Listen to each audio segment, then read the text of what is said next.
2011 में एक Swedish video game developer Mojang studios ने एक सैंडबॉक्स गेम बनाई थी। जी हाँ, मैं बात कर रहा हूँ माइनक्राफ्ट की, जिसे ओरिजिनली मार्कस पर्सॉन ने बनाई थी। उसका पहला पब्लिक टेस्ट बिल्ड 17 मई 2009 में रिलीज हुआ था।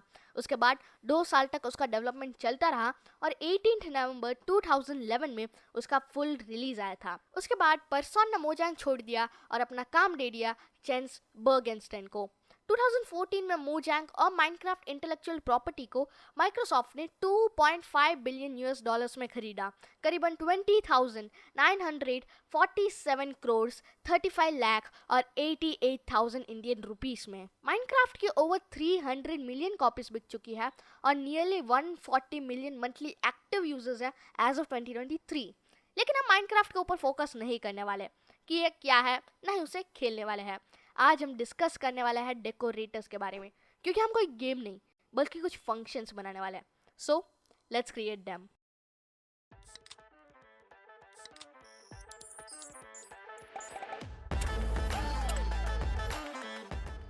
तो मैं आ चुका हूँ मेरे कंप्यूटर स्क्रीन में, जहाँ पे मैंने एक फाइल बनाई है क्लास 31 डेकोरेटर्स, और मैंने यहाँ पे टाइटल डाल दिया है अपना। और यहाँ पे ना मैं एक सिंपल सा कमेंट डालने वाला हूँ, जो कि होगा एक simple example for decorators in Python. ठीक है, अभी लेट्स से यहाँ पे मैं एक फंक्शन बनाता हूँ माइन ब्लॉक नाम का। ठीक है, माइन ब्लॉक, और यहाँ पे ना मैं एक प्रिंट करूँगा स्टेटमेंट। ठीक है, और मेरा पाइचाम काम नहीं कर रहा। Steve is mining a block. ठीक है, तो यहाँ पे मैंने बस एक सिंपल सा फंक्शन बना दिया। ठीक है, तो फिर यहाँ पे मैंने एक सिंपल सा फंक्शन बना दिया और बस यहाँ पे मैं रन करूँगा माइन ब्लॉक। ठीक है, माइन अंडरस्कोर ब्लॉक। ठीक है, क्या हुआ यार, माइन ब्लॉक, और इसे राइट क्लिक करके रन कर लूँगा और रन 31 क्लास 31। और यहाँ पे आप देख सकते हैं कि यहाँ पे मुझे प्रिंट आ गया Steve is mining a block. ठीक है, हम ये जानते हैं, लेकिन अगर मैं चाहता हूँ, मैं नहीं चाहता, समझो अभी ये मोजैंग स्टूडियो, मुझे मोजैंग स्टूडियो समझ लो। अभी मैं मोजैंग स्टूडियोज ये चाहता हूँ कि हर एक फंक्शन के ऊपर लिखा है that this function is created by Mojang studios, या फिर this game is created by Mojang studios. ये कोई भी मैसेज है हर फंक्शन के ऊपर, तो आप सिंपली क्या करेंगे, हम यहाँ पे प्रिंट करेंगे दिस रुको एक minute, this game is created by Mojang Studios। ठीक है, स्टूडियोज, सिंपल। अभी आप जानते हैं कि ये हो गया, सिंपल हो गया। लेकिन मैं अगर 100 फंक्शंस में ऐसा करना चाहता हूँ, मैंने यहाँ पे ऐसे माइंड ब्लॉक एक फंक्शन बनाया, ऐसे 100 फंक्शंस है उसके गेम में, तो फिर हम क्या हर एक फंक्शन में जाके ऐसे control C control V control V control C control V ऐसे करते रहेंगे क्या? नहीं, हम क्या करेंगे पता है, हम एक अलग फंक्शन बनाएंगे जो इसको अपडेट करेगा, मतलब इसे मॉडिफाई करेगा। कैसे, मैं आपको समझाता हूँ। यहाँ पे मैं क्या करूँगा पता है, मैं यहाँ पे एक फंक्शन बनाऊंगा जिसका नाम होगा डेफ क्रेडिट और अंडरस्कोर मोजैंग। ठीक है, क्रेडिट मोजैंग, और पता नहीं ये क्यों आ जा रहा है। और यहाँ पे मैं क्या करूँगा पता है, एक फंक्शन लूँगा सिर्फ, उसके बाद अंदर और एक फंक्शन बनाऊंगा रैपर। अभी ये मत पूछना कि मैं रैपर क्यों बना रहा हूँ, ये अभी अगर मैं आपको समझाने जाऊँगा तो फिर आप बिल्कुल कंफ्यूज हो जाएंगे, क्योंकि ये जो टॉपिक मैं आपको समझा रहा हूँ ये बहुत ही इंपॉर्टेंट और थोड़ा सा कॉम्प्लिकेटेड टॉपिक है। वैसे कॉम्प्लिकेटेड नहीं है, लेकिन समझने में थोड़ा सा टाइम लगता है। ठीक है, मैं यहाँ पे एक फंक्शन बनाऊंगा और बस इसके अंदर एक प्रिंट स्टेटमेंट डालूंगा, जो कि होगा प्रिंट स्टेटमेंट नहीं, ऐसे ही लगा देता हूँ। ठीक है, ऐसे ऐसे। ठीक है, यहाँ पे मैंने एक फंक्शन डाल दिया।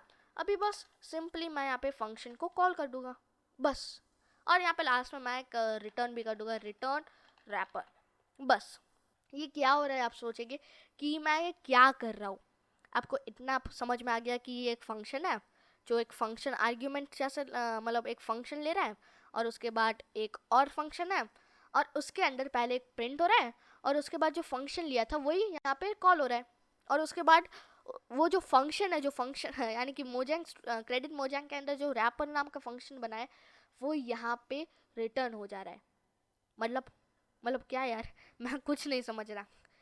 अभी मैं आपको समझाता हूँ, एक मिनट रुकिए, सब्र कीजिए, माइंड को शांत कीजिए, मैं आपको समझाता हूँ। यहाँ पे मैं क्या करूँगा पता है, माइंड अंडरस्कोर ब्लॉक जो होगा ये जो है उससे मैं बराबर कर दूंगा किससे पता है, क्रेडिट मोजैंग से। और यहाँ पे फंक्शन दे दूंगा माइंड ब्लॉक। अभी ये क्या हो रहा है, मैं यहाँ पे कॉल नहीं करने वाला, मैं सिर्फ फंक्शन देने वाला हूँ। ये देखो यहाँ पे जो मैंने यहाँ पे ये नेम दिया है माइंड ब्लॉक, ये इधर रिप्लेस हो जाएगा एज दिस, ठीक है। और यहाँ पे आप कुछ भी नाम रख सकते हैं, वापस बोल रहा हूँ, क्रेडिट मोजैंग कुछ भी आप रख सकते हैं, रैपर कुछ भी रख सकता है, ये भी कुछ भी रख सकते हैं, ये सब कुछ भी नाम रख सकते हैं, ठीक है। और यहाँ पे अगर मैं यहाँ पे अभी माइंड ब्लॉक को रन करता हूँ, अभी देखना अगर मैं इसे रन करता हूँ तो फिर देखना क्या आएगा मुझे, this game is created by Mojang studios and Steve is mining a block. कैसे ये हुआ कैसे, देखो। और क्या हुआ, ओके डन। सो यहाँ पे आप सोचेंगे कि ये हुआ कैसे, ये बोल रहा है कुछ एक्सपेक्टेड 2 लाइन्स, ओके। यहाँ पे हुआ क्या पता है, यहाँ पे पहले तो हमने एक फंक्शन बनाया जो कि एक फंक्शन ले रहा है, एक फंक्शन बनाया मोजैंग क्रेडिट मोजैंग नाम का, जो एक फंक्शन एज अ आर्ग्यूमेंट ले रहा है। और उसके अंदर हमने एक और रैपर नाम का क्लास बनाया, सॉरी एक फंक्शन बनाया। और उसके अंदर पहले हमने प्रिंट किया जो हम मॉडिफिकेशन चाहते हैं, जो ऊपर या नीचे कुछ भी चाहिए। और उसके बाद मैंने यहाँ पे वो फंक्शन रन कर दिया। इन दिस केस आप देख सकते हैं कि मैंने यहाँ पे माइंड ब्लॉक एज आर्ग्यूमेंट दिया है कि मैं अगर ऐसे पैरेंथेसिस लगा देता ना तो फिर ये कॉल हो जाते यहीं पे। मैं कॉल करना नहीं चाहता, मैं बस चाहता हूँ कि इससे ये माइंड ब्लॉक फंक्शन मिल जाए। जैसे अगर मैं यहाँ पे प्रिंट करता हूँ, ऊपर जाके मैं अगर प्रिंट करता हूँ प्रिंट और माइंड ब्लॉक सिर्फ ऐसे, तो फिर देखना ये मुझे एक फंक्शन का लोकेशन दे देगा, function mind block at this specific location at my computer, ठीक है। तो फिर आप यहाँ पे समझ गए। और अभी ये जो रैपर मैंने अंडर बनाए ये बहुत ही मतलब एक थोड़ा सा कॉम्प्लेक्स टॉपिक है, वैसे कॉम्प्लेक्स नहीं है, बस समझना ज़रूरी है। लेकिन फिर भी आपको कंफ्यूज ना करने के लिए और मैं खुद भी कंफ्यूज ना हो जाऊँ, इसीलिए मैं आपको अभी के लिए ये नहीं सिखाने वाला हूँ, आगे जाके बिल्कुल सिखाऊंगा, ठीक है ना। यहाँ पे हमने यहाँ पे माइंड ब्लॉक तो लिख दिया। अभी जो लोग पहले से पाइथन को जानते हैं उन्हें पता होगा कि मैं एक चीज़ मिस कर रहा हूँ, एट द रेट वाला। जी हाँ, मैं मिस कर रहा हूँ, मैं आपको वही समझा रहा हूँ अभी। यहाँ पे जो माइंड ब्लॉक है इससे मैं कैसे लिख सकता हूँ पता है, मैं यहाँ पे इसे ऐसे लिख सकता हूँ, at the rate credit Mojang बस। और यहाँ पे मैं इससे क्या है कमेंट आउट कर सकता हूँ। अभी ये जो लाइन मैंने लिखी ना किसी भी फंक्शन के ऊपर, फॉर एग्जाम्पल मैंने माइंड ब्लॉक के ऊपर लिखा, तो फिर वो किसके बराबर हो जाएगा पता है, इसके बराबर। यहाँ पे जो माइंड ब्लॉक है वो कोई भी फंक्शन हो जाएगा जिसके ऊपर आप ये डेकोरेटर लगा रहे हैं। और एक बात ध्यान रखना कि हर एक डेकोरेटर एट द रेट से शुरू होता है। हमने यहाँ पे आगे सीखा था, यहाँ पे आप देख सकते हैं कि यहाँ पे हमने सीखा था स्टैटिक मेथड और क्लास मेथड के ऊपर एक एट द रेट लग रहा है, ये सब एक डेकोरेटर है। इतना आपको समझ में आ गया, आशा करता हूँ कि आप समझ गए।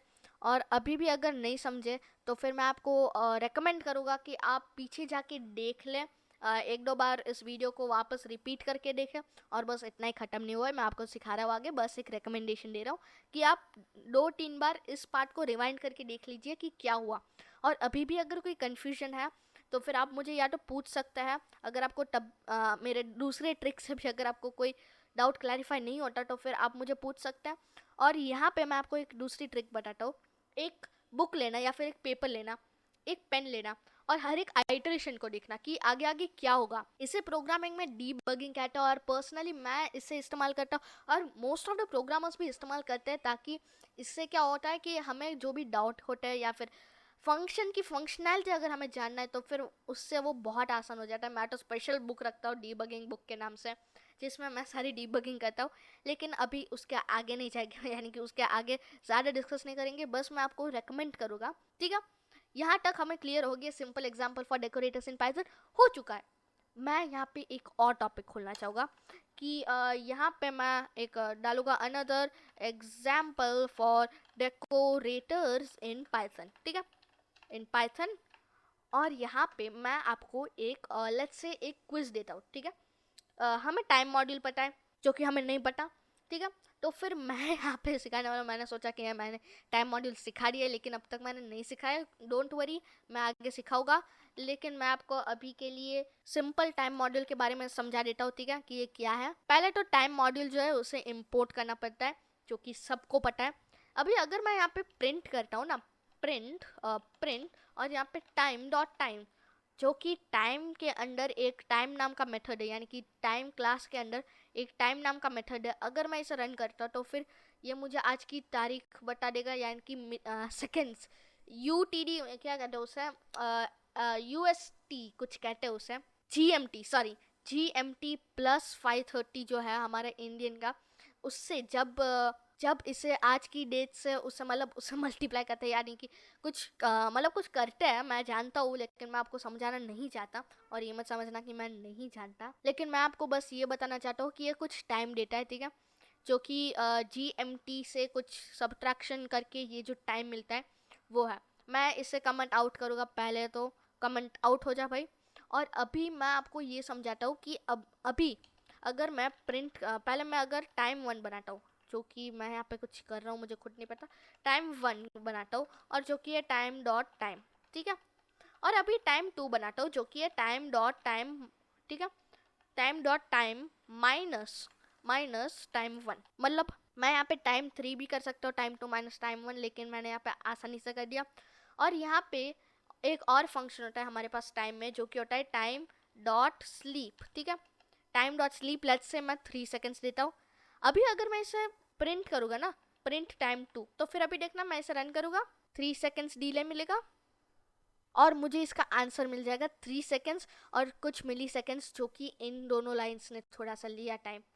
तो फिर ये मुझे एक मतलब बता देता है कि इस फंक्शन को रन होने में कितना टाइम लगा। ये एक सिंपल सी बात है, अगर आपको समझ में आ गया तो सबसे बेस्ट, अगर नहीं समझ में आए तो फिर मैं यहाँ पे कहीं ना कहीं एक टाइम लगा दूंगा, वहाँ पे स्किप हो जाना, लेकिन मैं आपको रेकमेंड करूँगा कि यहाँ पे देखना, आपको समझ में आएगा बिल्कुल, ठीक है।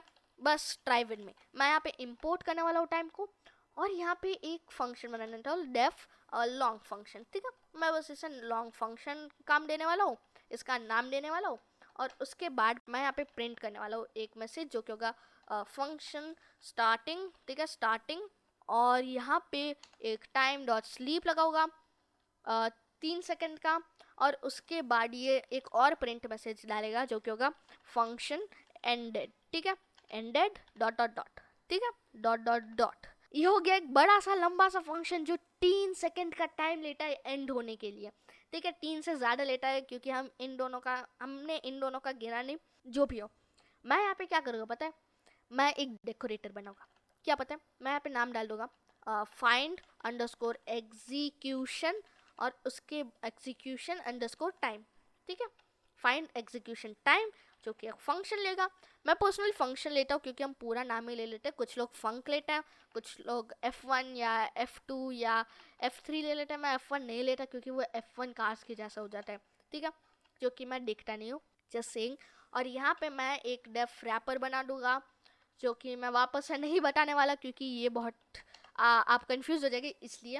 और यहाँ पे मैं टाइम 1 बना दूंगा टाइम डॉट टाइम, ठीक है, टाइम डॉट टाइम, और sorry time dot time, time dot time, और उसके बाद time 2 is equal to time dot time minus time 1।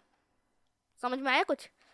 Time 1 time 2 minus time 1, मैं आपको थोड़ा सा क्लियर कर देता हूँ।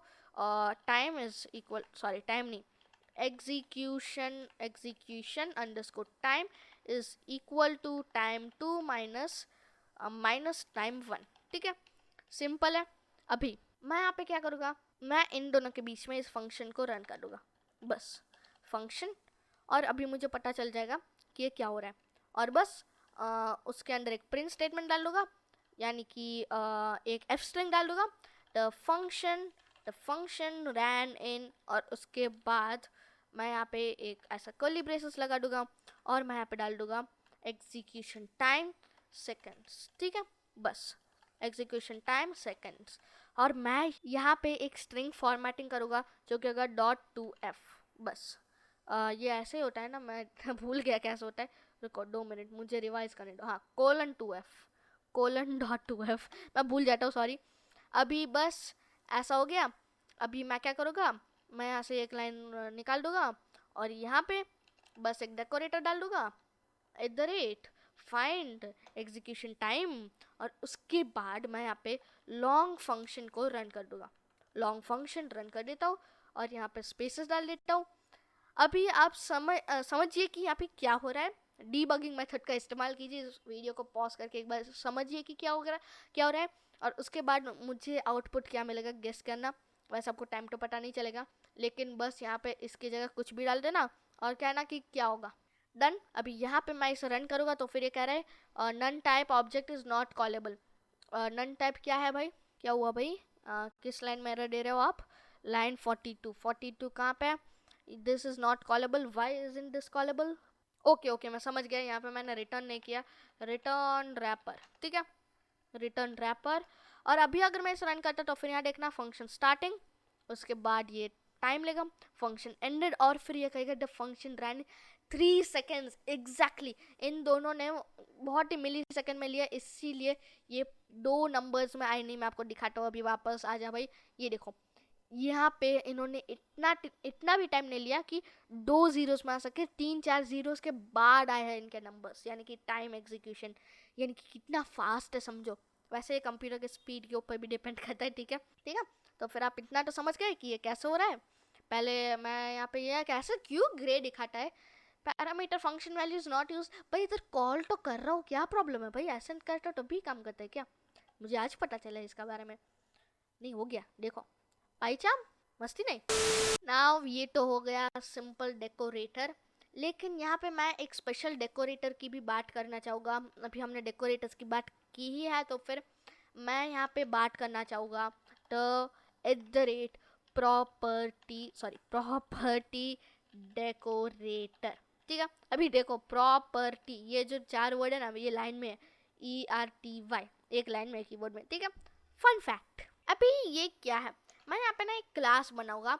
हाँ मैं जानता हूँ बहुत लोग इससे दुखी हुए, डोंट वरी, अच्छा सा एग्जाम्पल इस्तेमाल कर रहा हूँ, आप इंटरेस्टेड रहेंगे। और यहाँ पे मैं क्या करूँगा पता है, मैं यहाँ पे बस इसके अंदर एक मेथड बनाऊंगा, इनिट कंस्ट्रक्टर बनाऊंगा, जो कि लेगा एक नेम लेगा, और उसके बाद लेगा ये slot_limit, ठीक है, slot_limit। और अभी अगर मैं यहाँ पे क्या करूँगा, self.name पहले लिख कर ही आता हूँ। सो यहाँ पे मैंने 3 चीज़ें लिख दी है, self.name, self.inventory, जो कि एक प्राइवेट एट्रीब्यूट है क्योंकि यहाँ पे मैंने एक अंडरस्कोर डाला है, और 2 अंडरस्कोर का मतलब होता है एक प्रोटेक्टेड एट्रीब्यूट, लेकिन मैं यहाँ पे सिर्फ एक डाल रहा हूँ यानी कि प्राइवेट। और उसके बाद मैंने यहाँ पे एक स्लॉट लिमिट दी है, सॉरी 3 नहीं, स्लॉट लिमिट जो कि मैंने यहाँ पे ली है। यहाँ पे मैं एक डेफ स्ट्रिंग भी बनाऊंगा, और ये क्या करेगा पता है, ये एक एफ स्ट्रिंग रिटर्न करेगा, रिटर्न एफ स्ट्रिंग, जो कि मैं आपको लिख देता हूँ वापस। चलो ये हो गया बढ़िया, लेकिन नाउ मैं यहाँ पे एक शक्तिमान भी बनाने वाला हूँ, शक्तिमान। और इसके पास एक कैरेक्टर है, यानी कि ये गेम का कैरेक्टर है, लेट्स माइनक्राफ्ट का ही कैरेक्टर है, और इसका नेम शक्तिमान, और उसके बाद इसकी 3 स्लॉट लिमिट है, ठीक है ना। ये हो गया हमारा एक सिंपल सा कैरेक्टर शक्तिमान। लेकिन अभी मैं उसके इन्वेंटरी में एक स्वॉर्ड डालना चाहता हूँ, जो कि वो कभी इस्तेमाल नहीं करता था, लेकिन अगर मैं उससे लेना चाहता हूँ तो फिर मैं क्या करूँ, मैं उसे इन्वेंटरी में डालना चाहता हूँ, लेकिन मैं अभी वो कर नहीं सकता, क्योंकि अगर मैं यहाँ पे Shaktimaan dot underscore inventory co dot underscore inventory को अगर मैं एक्सेस करना चाहूँ तो फिर वो नहीं हो रहा है, क्योंकि यहाँ पे मैंने एक प्राइवेट एट्रीब्यूट बनाए। प्राइवेट हम सबको पता है कि क्लास के बाहर हम इस्तेमाल नहीं कर सकते, तो फिर इसलिए हम क्या करेंगे, हम एक गेटर सेटर बना लेंगे, बिल्कुल सही। तो फिर मैं यहाँ पे एक डेफ मतलब मेथड बना देता हूँ, ऐड अंडरस्कोर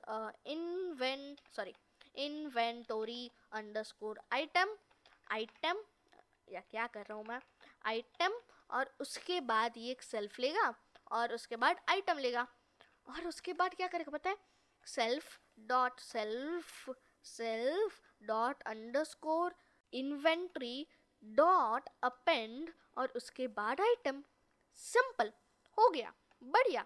मैं यहाँ पे क्या कर सकता हूँ, मैं यहाँ पे कर सकता हूँ शक्तिमान डॉट, उसके बाद इसका नाम क्या था, ऐड इन्वेंटरी आइटम। और ये जो रिकमेंडेशन आ रहे हैं ना, ये देखो डॉट लिखा तो फिर रिकमेंडेशन आ रहे हैं, तो फिर मैं बस एस्केप दबा रहा हूँ, वो हट जा रहे हैं, ठीक है। डॉट ऐड इन्वेंटरी आइटम, और उसके बाद लेट्स से मैं उसे डाल देता हूँ स्वॉर्ड, मतलब उसके इन्वेंटरी में स्वॉर्ड डाल देता हूँ।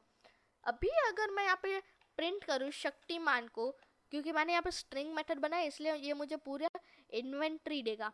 अभी अगर मैं इसे रन करता हूँ तो फिर ये देखो हो जा, यहाँ पे इसने मुझे स्वॉर्ड दे दिया, और मैंने 3 में से एक एक स्लॉट इस्तेमाल कर ही लिया, ठीक है। लेकिन आपको थोड़ा सा अजीब नहीं लग रहा, क्योंकि हम हमेशा क्या करते हैं, हम Shaktimaan dot something is equal to something कर देते हैं। तो फिर ये मैं कैसे करूँ? मैं चाहता हूँ कि ये जो चीज़ है ना, ये एक एट्रीब्यूट की तरह बन जाए। कि मैं क्या करूँ, मैं बस ऐसे लिखूँ Shaktimaan dot inventory inventory is equal to let's say sword. तो फिर ये इसका काम करे, ये देखो, ये जो है वो इसके बदले हो जाए। तो फिर वो मैं कैसे कर सकता हूँ? सिंपल सी चीज़ है, हमें बस क्या करना है, यहाँ पे एट द टॉप हमें बस लिखना है @ प्रॉपर्टी बस। और यहाँ पे अभी मैं सेटर नहीं करने वाला, ठीक है। मैं क्या करने वाला हूँ, बस यहाँ पे एक गेटर बनाने वाला हूँ, यानी कि मैं इसका नाम रखूँगा इन्वेंटोरी और बस ये एक सेल्फ लेगा, जो कि ये ले लिया इसने खुद। और उसके बाद ये बस रिटर्न कर देगा मुझे return self dot underscore inventory, ठीक है, सेल्फ डॉट अंडरस्कोर इन्वेंट्री। अगर मैं यहाँ पे प्रिंट करता हूँ शक्तिमान डॉट इन्वेंट्री और यहाँ पे शक्तिमान को भी प्रिंट करूँ और इसके ऊपर मैं यहाँ पे एक स्वॉर्ड डाल दूँ, तो फिर ये क्या होगा देखना। इसने मुझे एक स्वॉर्ड दे दिया और उसके बाद इसने इसके इन्वेंट्री के अंदर ये बता दिया कि ठीक है स्वॉर्ड है। लेकिन अभी मुझे सेटर भी बनाना है, तो फिर वो मैं सेटर कैसे बनाऊँ? अभी ये तो मैंने ऐसा कर दिया, मैं ऐसे तो कर नहीं सकता। Shaktimaan dot inventory is equal to something, let's say next हम चीज़ डालते हैं शील्ड, ठीक है, शील्ड। तो फिर ये शील्ड में क्या करेगा, कैसे करेगा, कब करेगा, कैसे करेगा? क्योंकि ये ऑलरेडी एक फंक्शन है, फंक्शन को तो ऐसा नहीं कर सकते। ये बस दिखने में ऐसा है कि एक एट्रीब्यूट है, लेकिन ये अपडेट नहीं कर सकता। तो फिर प्रॉपर्टी डेकोरेटर के जो रूल्स हैं उनमें से एक हम एक इस्तेमाल कर सकते हैं, यानी कि चीज़ इस्तेमाल कर सकते हैं, जो कि है property dot setter. In fact property नहीं, इन्वेंट्री डॉट सेटर, यानी कि जो भी फंक्शन है जो कि मैंने प्रॉपर्टी बनाई है उसका सेटर बना सकता हूँ। लेट्स से मैं यहाँ पे एक डेफ इन्वेंटोरी बनाता हूँ वापस, ठीक है। मैंने जो पुराना बनाया था वही मैं वापस बना रहा हूँ। और उसके बाद मैं क्या करूँगा पता है, एक इफ स्टेटमेंट डालूंगा, एक लेंथ चेक करूँगा कि क्या सेल्फ डॉट अंडरस्कोर इन्वेंट्री जो है वो क्या सेल्फ डॉट स्लॉट लिमिट से कम है क्या। अगर है तो फिर ठीक है, self dot inventory dot append item. Confusion है बिल्कुल, मतलब बिल्कुल है, हम सबको पता है कि हैज़ कन्फ्यूजन बिल्कुल है। मैं यहाँ पे ऐसे डाल देता हूँ आइटम। यहाँ पे बिल्कुल सबको कन्फ्यूजन है, मुझे भी थोड़ा सा कन्फ्यूजन हो रहा है, लेकिन it is going to help, मैं जानता हूँ। और आगे बस सिंपल है। और एल्स डाल दूंगा, एक एल्स डाल दूंगा। एल्स मैं यहाँ पे लिख दूंगा क्या लिखूंगा, प्रिंट और फिर कैन नॉट ऐड और उसके बाद आइटम और उसके बाद इन्वेंटोरी स्लॉट्स आर फुल, ठीक है, स्लॉट्स आर फुल। और इससे मैं टैब, इसे सिलेक्ट करके टैब दबा दूंगा।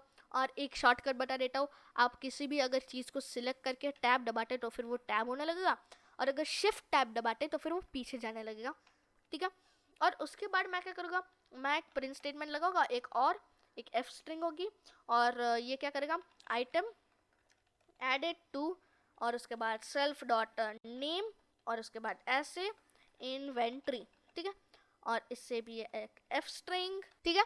अभी अगर मुझे इसे सेटर बनाना है तो फिर मैं क्या करूँगा पता है, @इन्वेंट्री डॉट सेटर बना दूंगा, ठीक है। अगेन रूल्स है इसीलिए मैं ऐसा कर रहा हूँ, वरना मैं ऐसे भी कर सकता हूँ, लेकिन ये नहीं चलता ना। अभी अगर मैं Shaktimaan dot inventory is equal to let's say, अभी अगर मैं डाल देता हूँ शील्ड, ठीक है।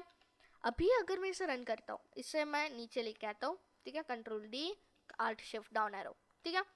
अभी अगर मैं इसे रन करता हूँ तो फिर ये देखो, पहले तो इसके पास सिर्फ स्वॉट थी और उसके बाद shield added to Shaktimaan inventory, और उसके बाद स्वॉट और शील्ड दोनों आ गई, देखा।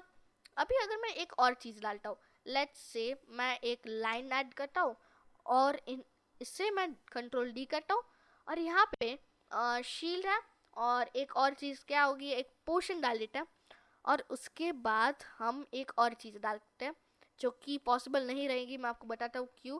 उसके बाद मैं एक बो डाल देता हूँ, ठीक है, तीर, ठीक है, तीर का मान। अभी अगर मैं इसे रन करता हूँ तो फिर पहले दो तो ठीक है, शील्ड एडेड और उसके बाद पोशन एडेड, लेकिन यहाँ पे इसने कह दिया कैन नॉट एड बो इन्वेंट्री स्लॉट्स आर फुल। क्यों पता है? क्योंकि मैंने यहाँ पे लिखा है कि सिर्फ 3 चीज़ें आई। यहाँ पे लिखा है मैंने 3 चीज़ें आई, सिर्फ स्लॉट की लिमिट सिर्फ 3 है। जैसे हमारे पास माइनक्राफ्ट में स्लॉट्स रहती है, वहाँ पे मैंने उन सबको घटा के सिर्फ 3 रखी है, जो कि किसी भी गेम में संभव नहीं है सिवाय कुछ गेम्स, ठीक है। अभी गेम की बात नहीं कर रहे हैं हम। चलो, सेटर भी हो गया, सबको समझ में भी आ गया। लेकिन अगर मैं किसी भी चीज़ को रिमूव करना चाहूँ तो मैं एक आइटम को रिमूव करना चाहता हूँ।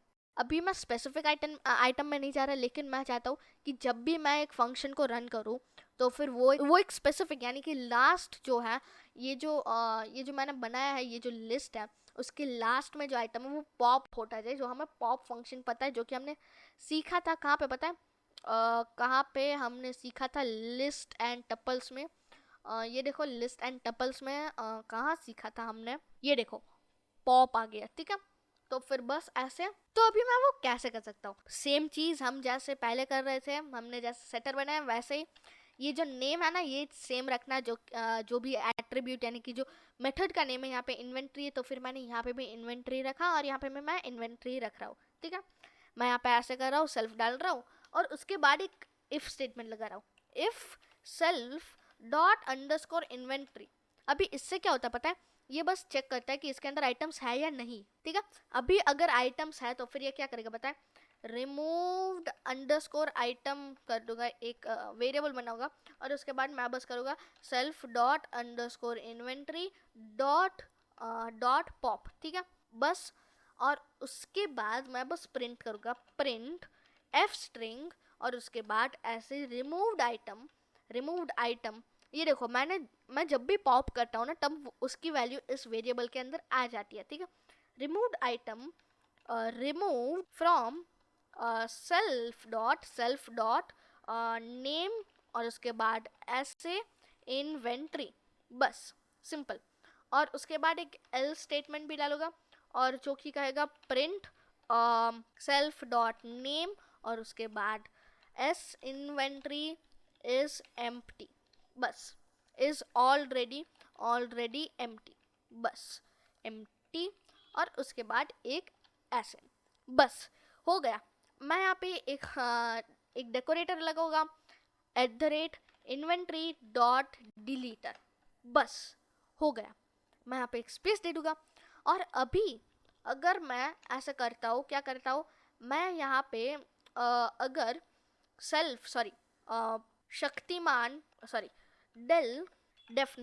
डेल शक्तिमान डॉट इन्वेंट्री, बस ऐसा करूँगा।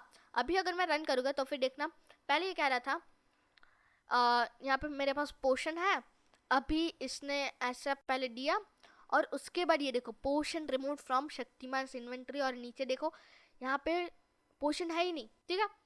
समझ में आया? जानता हूँ थोड़ा सा कंफ्यूजन रहा होगा अभी भी, लेकिन जानता हूँ थोड़ा सा होगा, लेकिन आप बिल्कुल समझ जाएंगे आगे जाके, आई होप सो। और मैं भी पहले कंफ्यूज हुआ था डेकोरेटर्स के मामले में, लेकिन एक समय के बाद मुझे भी प्रैक्टिस आ गई और मैं भी समझने लगा कि क्या हो रहा है। आप भी समझने लगेंगे, जस्ट कीप प्रैक्टिसिंग।